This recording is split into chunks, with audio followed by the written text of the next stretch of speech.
कहानी की शुरुआत में हम एक जेल को देखते हैं जिसका नाम द शॉशैंक रिडेम्पशन है। ये दुनिया की सबसे सिक्योर तरीन जेल है। इस जेल में हजारों कैदी हैं, लेकिन आज तक इस जेल से कोई भी कैदी फरार नहीं हो सका क्योंकि इस जेल की सिक्योरिटी बहुत ही ज्यादा स्ट्रिक्ट है। इस जेल में ऐसे कैदी भी हैं जिन्होंने अपनी पूरी जिंदगी इसी जेल में बिता दी, लेकिन इन्हें इस जेल से भागने का ख्याल तक नहीं आया क्योंकि इस जेल से भागने की कोशिश करने वाले कैदी की सजा सीधा मौत है। अब यहाँ सीन कट होता है और हमें कोर्ट में एंडी नाम के एक आदमी को दिखाया जाता है जो अमेरिका के एक बहुत ही बड़े बैंक का बैंकर है। जज उसे उसकी वाइफ और उसके लवर के मर्डर के इल्जाम में उम्र भर कैद की सजा सुनाता है, लेकिन एंडी कहता है कि मैंने ये मर्डर नहीं किए हैं। पर एंडी खुद को बेगुनाह साबित करने के लिए उसके पास कोई प्रूफ नहीं था, जिस वजह से कोर्ट का जज एंडी को उम्र भर कैद के लिए दुनिया की सबसे सिक्योर जेल दी शॉशैंक रिडेम्पशन भेज देता है। एंडी के साथ और भी कई सारे कैदी होते हैं और जब इन कैदियों को जेल के अंदर लाया जाता है तब जेल के अंदर मौजूद बाकी कैदी आपस में शर्त लगाते हैं कि आज रात इन नए आने वाले कैदियों में से कौन सा कैदी रोएगा, और इसके लिए ये लोग एक डिब्बी सिगरेट की शर्त लगाते हैं। ये लोग बाहर लाइन से खड़े नए आने वाले कैदियों में से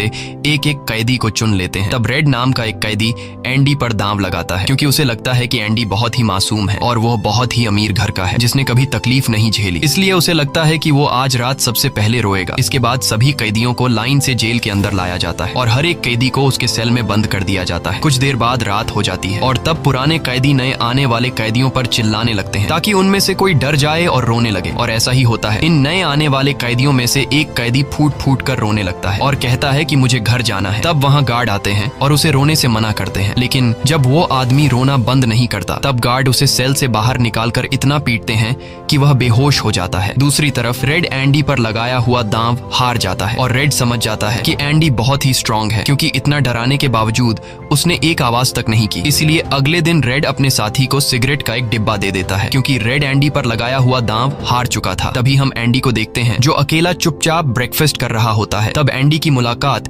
जेल के सबसे पुराने कैदी ब्रुक्स से होती है। ब्रुक्स को यहाँ इस जेल में लगभग 50 साल पूरे होने वाले हैं। एंडी समझदारी से ब्रुक्स से इस जेल के सभी छोटे बड़े रूल्स और हर एक कैदी के बारे में जानने की कोशिश करता है। तब ब्रुक्स एंडी को जेल का हर एक सीक्रेट बता देता है और वो एंडी से कहता है कि अगर तुम्हें जेल के बाहर से कुछ मंगवाना हो तो रेड नाम के कैदी के पास जाना। ये सुनते ही एंडी भी इंतजार नहीं करता और वह सीधा रेड के पास पहुंच जाता है और रेड से कहता है कि मैंने सुना है तुम बाहर से किसी भी चीज को अंदर मंगवा सकते हो। तब रेड कहता है हाँ मैं मंगवा सकता हूँ, लेकिन ऐसी चीज जो यहाँ से भागने या फिर किसी को मारने में काम ना आती हो। एंडी रेड से कहता है कि मुझे हैमर यानी एक हथौड़ा चाहिए। हथौड़े का नाम सुनते ही रेड कहता है कि तुम्हें हथौड़ा ही क्यों चाहिए, क्या तुम हथौड़े से किसी को मारने वाले तो नहीं हो? तब एंडी कहता है नहीं, मैं किसी को मारने वाला नहीं हूँ, मेरा यहाँ कोई भी दुश्मन नहीं है। ये सुनकर रेड कहता है कि तुम्हारा यहाँ दुश्मन तो नहीं है, लेकिन जल्द ही कुछ लोग तुम्हारे दुश्मन बनने वाले हैं। वो कुछ लोगों की तरफ इशारा करके एंडी को वार्न करता है कि इन लोगों की गंदी नजर तुम पर है, इसलिए इनसे बच कर रहना। अगले दिन एंडी के कहने पर रेड उसके लिए हैमर मंगवा देता है और जब वो हथौड़ा देखता है तो रेड हंसने लगता है क्योंकि हथौड़ा साइज में बहुत ही छोटा होता है और रेड मन ही मन सोचता है कि इस हथौड़े से जेल में सुरंग बनाने में 600 साल लग जाएंगे। इसके बाद रेड ब्रुक्स के जरिए एंडी के सेल तक हथौड़ा पहुंचा देता है। ऐसे ही दिन बीतते हैं और एक दिन जब एंडी लॉन्ड्री में काम कर रहा होता है तब वो 3 लोग जिनकी एंडी पर गंदी नजर होती है वो एंडी को पकड़ लेते हैं। एंडी उनसे अपने आप को छुड़ाने की कोशिश करता है पर 3 लोगों को वह अकेले कंट्रोल नहीं कर पा रहा था, इसलिए ये तीनों पहले एंडी को खूब पीटते हैं और फिर एंडी के साथ गलत करते हैं। यह सिलसिला इसी तरह चलता रहता है। ये लोग हमेशा एंडी को पकड़ते और फिर उसे मारकर उसके साथ गलत करते रहते। इस तरह से 2 साल बीत जाते हैं और एक अनाउंस होता है कि छत की मरम्मत के लिए कुछ लोगों की जरूरत है। यहाँ कैदियों की एक टीम छत के काम के लिए तैयार हो जाती है जिसमें रेड और एंडी भी शामिल होते हैं। ये लोग सब अपने काम पर लग जाते हैं और छत पर उनकी देखभाल की जिम्मेदारी एक बहुत ही सख्त सिक्योरिटी गार्ड की होती है जिसका नाम हैडली है। हैडली बहुत ही स्ट्रिक्ट इंसान है जो जरा सी गलती पर कैदियों को बहुत बुरी तरह पीटता है। जब सभी कैदी छत पर काम कर रहे होते हैं तब हैडली थोड़ा परेशान होता है और अपने साथियों से कहता है कि मेरे भाई की हाल ही में मौत हुई है जिसके अकाउंट में $30,000 पड़े हैं। अब मेरे भाई का मेरे अलावा इस दुनिया में और कोई नहीं है, इसलिए उसके पैसे पर मेरा हक बनता है। लेकिन परेशानी की बात यह है कि जब मैं इन $30,000 को अपने अकाउंट में ट्रांसफर करूंगा तब सरकार मुझसे टैक्स के रूप में सारे पैसे ले लेगी। हैडली जब अपने साथियों से यह बातें कर रहा था तब एंडी भी इसकी सारी बातें सुन लेता है। एंडी जो कि एक बहुत बड़ा बैंकर है, उसे पता था कि इन पैसों को बिना गवर्नमेंट को टैक्स दिए कैसे निकाला जा सकता है। इसके बाद एंडी बिना सोचे हैडली के पास जाता है और उससे कहता है कि क्या तुम अपनी बीवी पर भरोसा करते हो? ये बात सुनते ही हैडली को गुस्सा आ जाता है और वह एंडी को पकड़कर छत के किनारे ले जाता है, लेकिन उसे नीचे फेंकने से पहले एंडी उसे बताता है, अगर तुम अपनी बीवी पर भरोसा करते हो कि वह तुम्हें धोखा नहीं देगी तो तुम आसानी से अपने भाई के पैसे अपनी वाइफ के अकाउंट में ट्रांसफर कर सकते हो, वह भी बिना टैक्स दिए, क्योंकि गवर्नमेंट का एक रूल है कि कोई भी इंसान अपनी पत्नी को पूरे जीवन में $60,000 तक गिफ्ट कर सकता है और इन पैसों पर कोई टैक्स नहीं लगता। और एंडी यह भी कहता है कि अगर तुम बाहर से किसी लॉयर को रखोगे तो वह तुमसे बहुत ज्यादा पैसे चार्ज करेगा, लेकिन मैं ये काम तुम्हारे लिए फ्री में कर सकता हूँ। तब हैडली पूछता है, बदले में तुम्हें क्या चाहिए? इस पर एंडी मुस्कुराते हुए कहता है, मुझे कुछ नहीं चाहिए, जब तुम्हारा काम हो जाए तुम बस मेरे सारे दोस्तों को बियर पिला देना। और अगले दिन सभी कैदी छत पर बैठकर बियर का मजा ले रहे होते हैं, यानी एंडी ने हैडली का काम कर दिया था। लेकिन एंडी बियर नहीं पीता, वह एक कोने में बैठकर सभी को बियर पीते देखकर खुश होता है। एंडी के साथी भी उससे बहुत खुश होते हैं, क्योंकि जेल में बियर पीना ऑलमोस्ट इम्पॉसिबल था, लेकिन एंडी की वजह से उनकी यह इच्छा पूरी हुई। फिर समय ऐसे ही बीतता है और एंडी और रेड की दोस्ती गहरी हो जाती है। कुछ दिन बाद जेल में सभी कैदियों को फिल्म दिखाई जाती है और सभी लोग रीटा हेवर्थ की फिल्म देख रहे होते हैं। तब एंडी रेड के पास आकर कहता है, मुझे रीटा हेवर्थ का एक बड़ा पोस्टर चाहिए। एंडी रेड से इसलिए पोस्टर मांगता है क्योंकि पूरे जेल में एक रेड ही था जो बाहर से किसी भी चीज को मंगवा सकता था। इसके बाद एंडी बाहर निकलता है, लेकिन जैसे ही वह बाहर आता है वहाँ वही 3 लोग खड़े होते हैं जो एंडी के साथ गलत करते थे। वह एंडी से कहते हैं, चलो हमारे साथ, लेकिन इस बार एंडी मना कर देता है। एंडी के मना करने पर वो लोग उसे पकड़ लेते हैं और उसके साथ जबरदस्ती करने की कोशिश करते हैं, लेकिन एंडी भी उनका मुकाबला करता है, पर वो लोग 3 होते हैं, जिस वजह से वो एंडी को बहुत ही बुरी तरह से पीटते हैं। पर आज ये लोग एंडी के साथ कुछ कर नहीं पाते, लेकिन एंडी को ये लोग इतना मारते हैं कि एंडी 1 महीने के लिए अस्पताल में चला जाता है और साथ ही वो आदमी जिसने एंडी को मारा होता है उसे 1 हफ्ते के लिए काल कोठरी में डाल दिया जाता है। 1 हफ्ते बाद जब वो वापस अपने सेल में आता है तो वहाँ पर वही ऑफिसर होता है जिसका एंडी ने $30,000 का टैक्स बचाया था, और इस ऑफिसर को किसी ने बता दिया था कि एंडी को इस आदमी ने इतना मारा है कि वो बेचारा 1 महीने के लिए अस्पताल में चला गया है। अब यहाँ वो ऑफिसर उस आदमी को इतनी बुरी तरह से मारता है कि वो हमेशा के लिए पैरालाइज हो जाता है। 1 महीने बाद जब अस्पताल से एंडी वापस अपने सेल में आता है तब उसे अपने सेल में रीटा हेवर्थ का एक बड़ा पोस्टर मिलता है, जो कि असल में एक वेलकम गिफ्ट होता है रेड की तरफ से। इस तरह से दिन गुजरते हैं और एक दिन जेल का वार्डन सिक्योरिटी गार्ड के साथ एंडी के सेल में आता है और उसके सेल की तलाशी करवाता है। सेल की चेकिंग लेने के बाद जब वार्डन को कुछ नहीं मिलता तब वार्डन की नजर सामने लगे पोस्टर पर पड़ती है। वार्डन कहता है कि वैसे तो मैं सेल में पोस्टर अलाउ नहीं करता, पर तुम इसे अपने सेल में लगा सकते हो। दरअसल तलाशी तो एक बहाना होता है। वार्डन को इस ऑफिसर ने बताया था कि किस तरह से एंडी ने उसका $30,000 का टैक्स बचाया, इसीलिए वार्डन अपने फायदे के लिए एंडी से मिलना चाहता था। एंडी के हाथ में बाइबल होती है जिसे वह ले लेता है और बाइबल को लेकर वह यहाँ से निकल जाता है, पर कुछ ही दूर जाने के बाद वह वापस लौट कर आता है और उसके हाथ में जो एंडी की बाइबल होती है वह उसे लौटाते हुए कहता है कि मुक्ति इसी में है। अगले दिन वार्डन एंडी को अपने ऑफिस में बुलाता है और कहता है कि तुम्हारे जैसे इंटेलिजेंट आदमी को जेल की सलाखों के पीछे नहीं रहना चाहिए, इसलिए वार्डन एंडी को लाइब्रेरी का असिस्टेंट बना देता है। लाइब्रेरी में वही बुक्स नाम का बूढ़ा आदमी होता है जो कई सालों से लाइब्रेरी संभाल रहा है। तभी वो ऑफिसर जिसके लिए एंडी ने $30,000 बचाए थे वह एक दूसरे ऑफिसर को एंडी के पास लेकर आता है। असल में उसे ITAR का मसला था जिसे कुछ ही मिनटों में एंडी भर देता है, जिस वजह से पूरे जेल में एंडी के चर्चे होने लगते हैं। जैसे जैसे साल बीतते हैं एंडी के पास काम बढ़ता चला जाता है, जिस वजह से एंडी को अपने पास एक असिस्टेंट की जरूरत पड़ती है और वो अपना असिस्टेंट अपने सबसे अच्छे दोस्त रेड को बनाता है। एक दिन लाइब्रेरी में ब्रुक्स एक कैदी के गले पर चाकू रख देता है और वो उसे बिना वजह मारने की धमकी देता है। असल में सरकार ने उसकी सजा माफ कर दी है, पर वो इस जेल को छोड़कर नहीं जाना चाहता। आज उसे इस जेल में पूरे 50 साल हो चुके हैं। उसकी पूरी जिंदगी इसी जेल में बीत गई है और वो बिल्कुल भूल चुका है कि बाहर की दुनिया कैसी है।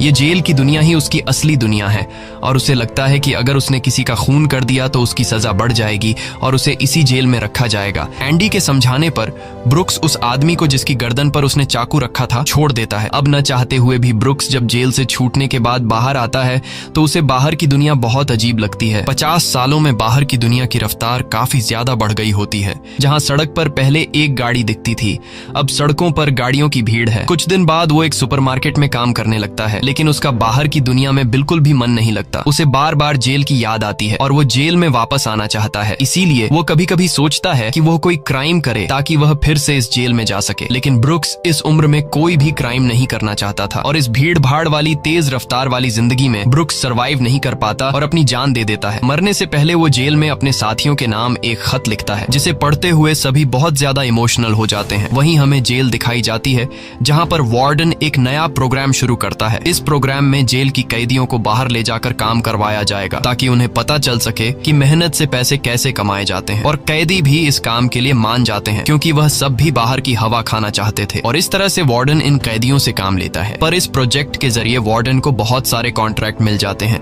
क्योंकि जेल के कैदियों की लेबर बहुत सस्ती होती है और जो बाहर की लोकल कंस्ट्रक्शन लेबर की टीम होती है उन्हें कहीं पर भी काम नहीं मिलता, क्योंकि वार्डन उनका काम आधी कीमत पर अपने कैदियों से करवाता है। और वार्डन आधी कीमत पर काम इसलिए करता है क्योंकि कैदी कोई लेबर तो थे नहीं जिनको वार्डन दिहाड़ी दे पाता। इसलिए वार्डन फ्री में कैदियों से काम करवाकर बहुत सारा पैसा कमाने लगता है और उसका यह पैसा ब्लैक का होता है। लेकिन एंडी एक बैंकर होने की वजह से वार्डन का सारा ब्लैक मनी व्हाइट में बदल देता है। दरअसल एंडी इन पैसों को एक ऐसे आदमी के नाम पर जमा करता है जो इस दुनिया में है ही नहीं, और वह उसके अकाउंट में सारा पैसा ट्रांसफर कर देता है ताकि अगर कल को पुलिस को पता भी चल जाए तो पुलिस एक ऐसे आदमी को ढूंढ रही होगी जो इस दुनिया में कभी पैदा ही नहीं हुआ। अब यहाँ जेल में एक नया कैदी आता है जिसका नाम टॉमी है। टॉमी बहुत यंग होता है और वह इस छोटी सी उम्र में कई सारी जेलों में जा चुका है। टॉमी एक बहुत ही फ्रेंडली नेचर का था, इसलिए उसकी जल्द ही जेल में बहुत से कैदियों से दोस्ती हो जाती है। एक दिन खाने की टेबल पर टॉमी सबसे कहता है कि मैं पिछले कई सालों से चोरी कर रहा हूँ, इसलिए मैं यहाँ की कई सारी जेलों में जा चुका हूँ और इस बार भी मैं चोरी की वजह से इस जेल में आया हूँ। टॉमी की बात सुनते हुए एंडी उसे कहता है कि अगर तुम चोरी करने के बाद बार बार पकड़े जा रहे हो तो इसका मतलब ये है कि यह काम तुम पर सूट नहीं करता, इसलिए तुम्हें चोरी करना छोड़ देना चाहिए। टॉमी को एंडी की यह बात बिल्कुल ठीक लगती है, इसलिए टॉमी रेड से एंडी के बारे में जानकारी लेने लगता है। टॉमी रेड से कहता है कि एंडी बहुत ही इंटेलिजेंट और डिसेंट इंसान है, उसे जेल क्यों हुई है। रेड उसे बताता है कि एंडी एक बहुत बड़ा बैंकर था, लेकिन उसने अपनी वाइफ और उसके लवर का कत्ल किया, जिस वजह से उसे उम्र भर कैद हुई। यह सुनकर टॉमी सोच में पड़ जाता है, जैसे उसे कुछ याद आया हो। उसके बाद वह एंडी को बुला लेता है। अब टॉमी के सामने एंडी और रेड होते हैं। टॉमी इन दोनों को बताता है कि 4 साल पहले मैं एक जेल में गया था जहां पर मुझे एक कैदी मिला और उस कैदी ने मुझे बताया कि एक रात वह एक घर में चोरी करने गया। चोरी के दौरान उस घर का मालिक जाग गया। अब पकड़े जाने के डर से उसने उस घर के मालिक और उसकी पत्नी को मार डाला। बाद में उसे पता चला कि वो दोनों पति पत्नी नहीं थे बल्कि लवर थे और वो औरत एक बहुत बड़े बैंकर की पत्नी थी। कुछ समय बाद जब मैंने अखबार में न्यूज पढ़ी तो मुझे पता चला कि पुलिस ने जब इन 2 मर्डर्स के बारे में जांच की तो पुलिस को शक हुआ कि इन दोनों को बैंकर ने मारा है। इसलिए बैंकर को उसकी पत्नी और उसकी पत्नी के लवर के हत्या के इल्जाम में गिरफ्तार कर लिया गया। यहाँ हमें पता चलता है कि एंडी बेगुनाह था। ये सब जानने के बाद एंडी वार्डन के पास जाता है और उससे ये सारी बातें बताता है, पर वार्डन जानबूझकर उसकी बातों पर विश्वास नहीं करता, क्योंकि एंडी वह इंसान है जो उसके काले पैसों को व्हाइट में बदलता है और वार्डन के सारे राज जानता है। इसलिए अगर एंडी यहाँ से चला गया तो वार्डन न तो और पैसे कमा पाएगा और शायद उसके ब्लैक पैसों का राज भी खुल जाएगा। इसलिए वह एंडी से कहता है कि यह एक झूठी कहानी है, मुझे ऐसी कहानियां रोज सुनने को मिलती हैं। एंडी वार्डन से वादा करता है कि अगर मैं आजाद भी हो गया तो मैं तुम्हारा राज ही रखूंगा, लेकिन वार्डन एंडी की कोई भी बात नहीं सुनता। यह देखकर एंडी को बहुत गुस्सा आता है कि मैंने इस आदमी की इतनी मदद की, लेकिन आज बेगुनाह होने के बावजूद भी मुझे यह बाहर नहीं जाने दे रहा। इसलिए एंडी वार्डन पर चिल्ला पड़ता है। तब वार्डन एंडी को 1 महीने के लिए काल कोठरी में डाल देता है और उसके बाद वह सीधे टॉमी के पास जाता है और वार्डन टॉमी से पूछता है कि क्या तुमने जो बातें एंडी को बताई हैं वह सारी सच हैं। टॉमी कहता है हाँ ये बिल्कुल सच है। इसके बाद वह टॉमी से कहता है कि क्या अगर तुम्हें कोर्ट में बुलाया जाए तो तुम कोर्ट में इस बात की गवाही दे सकते हो। तब टॉमी कहता है हाँ मैं इसके लिए तैयार हूँ। यह सुनते ही वार्डन ऊपर गार्ड को इशारा करता है और वह गार्ड टॉमी को गोलियों से छलनी कर देता है। इसके बाद वार्डन एंडी के पास जाता है और उसे कहता है कि टॉमी ने भागने की कोशिश की थी इसलिए उसे गोली मार दी गई। लेकिन एंडी समझ जाता है कि टॉमी को क्यों मारा गया और एंडी मन ही मन सोचता है कि वार्डन बहुत ही घटिया इंसान है। एंडी वार्डन से कहता है कि आज के बाद मैं तुम्हारा काम कभी नहीं करूंगा। तब वार्डन कहता है कि मेरा काम तो तुम्हें ही करना पड़ेगा वरना मैं यह जेल तुम्हारे लिए नरक बना दूंगा। और जाते हुए वार्डन सिक्योरिटी गार्ड से कहता है कि उसे 1 और महीने के लिए काल कोठरी में रखो। काल कोठरी एक बहुत ही खौफनाक जगह थी जहाँ काले अंधेरों में कैदी को पूरे 1 महीने रहना पड़ता था। अब एंडी इस काल कोठरी में 1 महीना तो बिता चुका था, लेकिन अब उसे 1 और महीना उसी अंधेरे वाले छोटे से कमरे में बिताना पड़ेगा। बाहर पूरे जेल में यह खबर फैल जाती है कि एंडी उस गुनाह की सजा काट रहा है जो उसने कभी किया ही नहीं था। जेल के अंदर मौजूद सभी कैदियों को एंडी के लिए बहुत दुख होता है। अब काल कोठरी में पूरे 2 महीने गुजारने के बाद जब एंडी बाहर आता है तो रेड उसके पास आता है। एंडी रेड से पूछता है कि क्या तुम कभी इस जेल से बाहर निकल पाओगे? रेड कहता है हाँ, लेकिन तब जब मैं बहुत बूढ़ा हो गया होऊंगा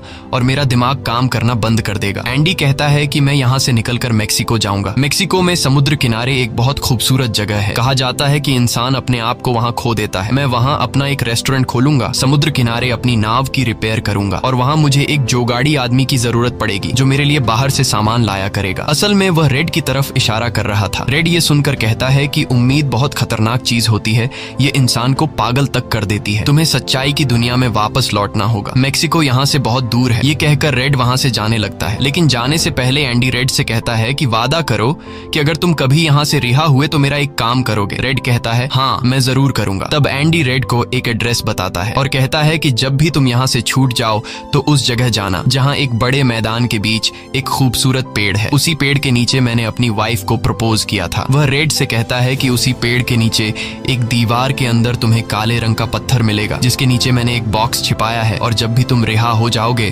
तो वहां जाकर उस पत्थर के नीचे उस बॉक्स को देखना कि उसमें क्या है। यह कहकर एंडी वहां से चला जाता है और सीधा वार्डन के पास पहुंचता है। वह वार्डन का काम पूरा करके उसके सारे डॉक्यूमेंट्स एक खास तिजोरी में रखता है। डॉक्यूमेंट्स रखने के बाद वार्डन एंडी को अपने कपड़े देता है। वह एंडी से कहता है कि मेरे कपड़े प्रेस करवा देना और मेरे जूतों को शीशे की तरह चमका देना। इसके बाद एंडी वापस अपने सेल में आ जाता है। वहीं दूसरी तरफ रेड आज रात बहुत परेशान होता है क्योंकि उसे डर था कि एंडी कहीं खुद को मार न दे। इस तरह से रात गुजर जाती है और सुबह होती है। सुबह होते ही सभी कैदियों के सेल के दरवाजे खुल जाते हैं और सभी कैदी बाहर आ जाते हैं, लेकिन एंडी सेल से बाहर नहीं आता। ये पिछले 20 सालों में पहली बार ऐसा हो रहा था कि कोई कैदी सुबह अपने सेल से बाहर नहीं आया। तब रेड की नजर भी एंडी के सेल की तरफ होती है और रेड की परेशानी बढ़ती रहती है कि कहीं एंडी ने खुद को मार तो नहीं दिया। तभी एक गार्ड बहुत गुस्से में एंडी के सेल की तरफ जाता है, लेकिन वहां पहुंचकर जब वह देखता है तो उसकी आंखें खुली की खुली रह जाती हैं क्योंकि अंदर सेल में कोई भी नहीं था और एंडी वहां से फरार हो चुका था। अब हम वार्डन को देखते हैं जो अपने जूते पहनने के लिए निकालता है, लेकिन उस बॉक्स में उसके नहीं बल्कि एंडी के पुराने जूते होते हैं। और तभी पूरे जेल में सायरन बजने लगता है और यह सायरन होता है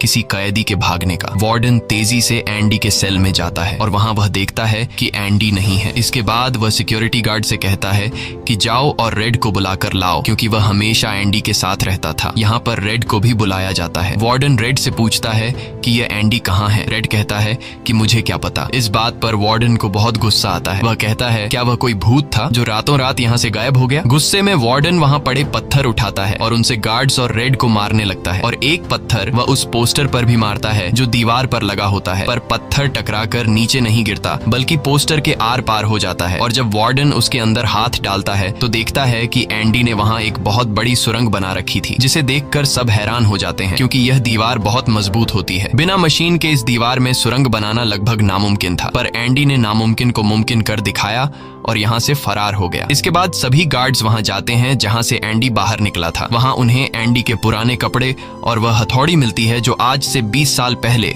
एंडी ने रेड से मंगवाई थी। ये वही हथौड़ी होती है जिससे पिछले 20 सालों से एंडी अपनी सेल की दीवार में सुरंग बना रहा था। 20 सालों से एंडी ने यह काम इतनी बारीकी से किया कि किसी को पता तक नहीं चला। साथ ही दीवार से जो भी मिट्टी निकलती थी वह उसे अपनी जेब में रखकर ग्राउंड में बिखेर देता था। एंडी ने आखिरी बार जब वार्डन के लिए काम किया था तो वह वार्डन के काले पैसों के सारे डॉक्यूमेंट्स अपने पास रख लेता है और उसके पास जो उसकी बाइबल होती है वह उसे वार्डन की नजरों के सामने चालाकी से उसकी तिजोरी में रख देता है और एंडी वार्डन को ऐसे दिखाता है कि जैसे ये बाइबल नहीं बल्कि उसके डॉक्यूमेंट्स हैं। साथ ही वार्डन ने जो अपने कपड़े उसे प्रेस करने के लिए दिए थे, एंडी पहले वार्डन के कपड़ों को पहनता है और फिर उसके ऊपर अपने पुराने कपड़े पहन लेता है और वे जूते जो वार्डन ने उसे शीशे की तरह चमकाने के लिए दिए थे, एंडी उन्हें पहनकर निकल जाता है। रात को जैसे ही सारी लाइट्स बंद बंद होती हैं, एंडी अपने सेल में की गई सुरंग से बाहर निकलता है। इसके बाद वह एक गटर का पाइप तोड़ता है और उस पतले से गटर के पाइप में रेंगता हुआ उस जेल से फरार हो जाता है, जिससे आज तक कोई भी भाग नहीं सका था। हालांकि एंडी जिस गटर के पाइप से रेंगता हुआ बाहर निकला था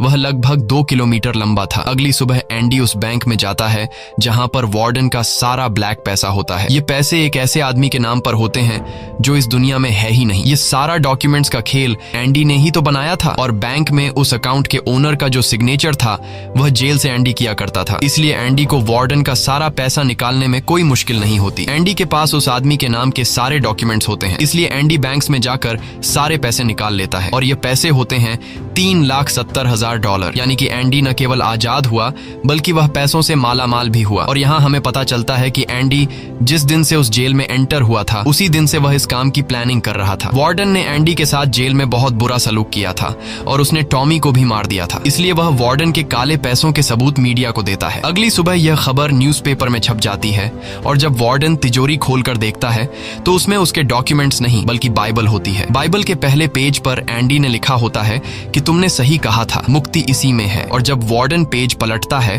तो वह देखता है कि वहां पर हथौड़ी का एक निशान होता है। दरअसल एंडी ने बाइबल के पेजेस को हथौड़ी की शेप में काटकर एक सांचा बनाया हुआ था जिसके अंदर वह अपनी हथौड़ी छिपाया करता था। और आज से 20 साल पहले जब वार्डन पहली बार एंडी की सेल में गया था और उसने एंडी की बाइबल उसके हाथ से लेकर वापस उसे लौटा दी थी, उस समय भी वह हथौड़ी उसी बाइबल के अंदर थी। यह देखकर वार्डन को एक बहुत बड़ा झटका लगता है। दूसरी तरफ वार्डन के काले पैसों की खबर पूरे शहर में फैल चुकी थी, इसलिए जेल के बाहर रिपोर्टर्स और पुलिस वार्डन को गिरफ्तार करने के लिए आ रही होती है। और इससे पहले कि पुलिस उसे गिरफ्तार करती, वार्डन अपने आप को गोली मार देता है। कुछ समय बीतने के बाद एंडी के दोस्त रेड की सजा भी माफ कर दी जाती है और उसे गवर्नमेंट की तरफ से एक नौकरी भी दिलाई जाती है। पर बाहर की दुनिया में रेड का दिल बिल्कुल नहीं लगता क्योंकि उसने अपनी जिंदगी के 40 साल जेल में गुजारे थे। रेड भी उसी कमरे में रहता है जहां पर ब्रुक्स रहा करता था और रेड भी अपनी जान देना चाहता है, पर तभी उसे याद आता है कि उसने एंडी से वादा किया था। इसके बाद वह उस जगह के लिए गाड़ी में रवाना हो जाता है और वह उस बड़े घास के मैदान में जाता है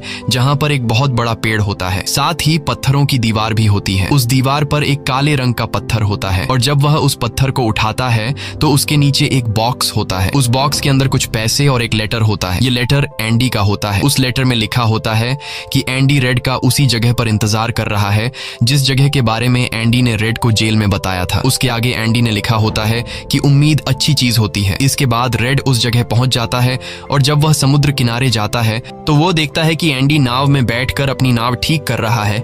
यह जगह, यह सब कुछ एंडी का वह सपना होता है जो उसने जेल में रेड से शेयर किया था और रेड ने कहा था कि उम्मीद अच्छी नहीं होती। इसके बाद यह दोनों एक दूसरे को गले लगाते हैं और इसी के साथ ये कहानी खत्म हो जाती है। अगर आपको यह वीडियो अच्छी लगी हो तो हमारे चैनल को सब्सक्राइब और वीडियो को लाइक जरूर कीजिएगा।